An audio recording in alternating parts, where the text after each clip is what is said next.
Aslında şu ana kadar aşık olduğumuzda ne oluyor? Diyelim ki birine aşık olduk, birini gördük, onu merak ettik, ona yaklaştık, o tüm o hormon kokteylini yaşadık. Ardından güveninin test edildiği, inşa edildiği evreye geçtik ve hatta bağlılığa da karar verdik. Buraların hepsini anladığınızı varsayıyorum. Ama yine de bir soru kalıyor galiba.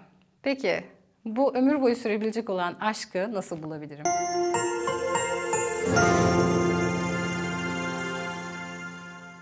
Mutlu ilişkilerden iyi bildiğimiz bir şey daha var. İlişkiye dair beklentilerinizin yüksek olmasında hiçbir sorun yok. Genel inanışın aksine beklentilerinizi düşük falan tutmayın. Beklentilerinizi iyi bilmek, bu aşkı bulabilmek için sahip olduğunuz temel araçlardan biri. Çünkü biz şunu biliyoruz. Eğer ilişkide size nasıl davranılmasını istediğinize dair beklentileriniz netse, dilediği kadar yüksek olabilir. Yeter ki size nasıl davranılmasını istediğinizi, nasıl bir ilişki yaşamak istediğinizi kendinize bakarak, kendi değerlerinize bakarak buluyor olun ki o kişiyle karşılaştığınızda böyle gereksiz inanışlar, mitler üzerinden o kişiyi elemediğinizden emin olun. Size nasıl davranılmasını istiyorsunuz? Siz nasıl bir ilişki yaşamak istiyorsunuz? Aşk acı vermek zorunda değil. Aşk yanıp kül olmanıza sebep olmak zorunda değil. Ama sizin hayallerinizin gerçekleştiği bir yer olmak zorunda. Sizin olduğunuz gibi kabul edildiğiniz bir yer olmak zorunda. O yüzden ilk soru, ben ne istiyorum? Nasıl bir ilişki yaşamak istiyorum? İlişki içinde bana nasıl davranılmasını istiyorum? Neler olsun ve neler kesinlikle olmasın istiyorum? Buralara bakmanız çok önemli. Aşkı bulmak için mükemmel olanı, diğerlerinin belirlediği hedefleri en uygun olanı değil, kendi hedeflerinize, kendi isteklerinize, kendi arzularınıza en uygun olanı bulmaya hazır olduğunuzdan emin olun. Mükemmeli aramayın ama hayallerinizi arayın. Aşk, zamanlamanın da çok kilit olduğu, aşinalığın da çok kilit olduğu, yani onca insan içerisinden dikkatinizi çekecek, o şehveti uyandıracak falan parçaların olması gereken bir yerde duruyor. Ama o parçalar oradayken onu görmenizi sağlayabilecek şey kendinize ve ilişkilenme biçiminize yatırım yapıyor olmanız. Siz ilişkilerde ne yapıyorsunuz, neyi istiyorsunuz, neyi arzuluyorsunuz, siz kendinize nasıl davranıyorsunuz kısmına iyi bir yatırım yaptığınızdan emin olun. Aşk pek çok zorlu duygunun, pek çok güçlü duygunun, birbirine böyle çok da zıt olabilen bir sürü duygunun yaşandığı çok çok çok büyük bir deneyim.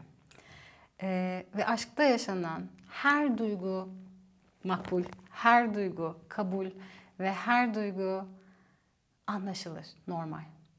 Ama bu duygularla kişinin yaptığı her davranış kabul edilebilir değil. O yüzden aşkından yapıyor, aşkından saldırıyor, aşkından kötü davranıyor, aşkından kıskanıyor, aşkından böyle öfkeleniyor, saldırgan davranıyor. Bunların hiçbiri kabul edilebilir değil. O yüzden aşkla ilgili ne öğrendiğinize, aşktan ne beklediğinize gerçekten dikkat verin. Özellikle ülkemizde aşk ve şiddet birbirine çok karıştırılan şeyler. Duygu her zaman kabul ama her davranış değil. Size nasıl davranılmasını istediğinize o yüzden iyi bakın. Ve mutlaka seçiminizi içeride kabul ediliyor hissettiğiniz, içeride herkese adil davranıldığını hissettiğiniz, partnerinizin de sizin de adil bir ilişki içinde olduğunuzdan emin olduğunuz ve en önemlisi, en önemli pusula güvende hissettiğiniz, olduğunuz halinizde. Güvende hissettiğiniz, korku değil, baskı değil, böyle saldırganlık, zorbalık falan hiç değil. Ama içeride güvende hissettiğiniz, huzurlu hissettiğiniz ilişkileri seçtiğinizden emin olun. Sizi tanıyan, size saygı duyan, sizi kabul ettiğinden emin olduğunuz, size hayranlık gösterdiğinden emin olduğunuz, değerli hissettiren ve sizi önceliklendiren biriyle olmayı seçin. Hani filmlerde bolca söylenen evlilik yeminleri var ya, hastalıkta, sağlıkta, iyi günde, kötü günde gerçekten size eşlik edebilecek birini seçtiğinizden emin olun. Aşkı bulmak önemli bir konu. Doğru kişiyi seçmek, doğru bir partneri, doğru bir eş seçimi hayatta gerçekten yapacağımız en önemli seçimlerden biri. Çünkü genel yaşam memnuniyetimizi de, genel sağlığımızı da ve bu hayattan aldığımız keyfi de, zevki de belirleyen en önemli faktör. O yüzden iyi ki bu eğitime geldiniz.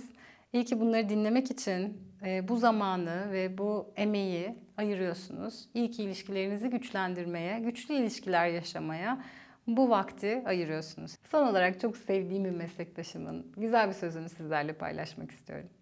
Aşkın zorluğu aşık olacağınız kişiyi bulmakta değil. Ama aşkın zorluğu hakikaten doğru kişiyi bulduktan sonra emek o aşkı büyütebilmekte ya da yanlış kişi ise eğer oradan vazgeçebilmekte.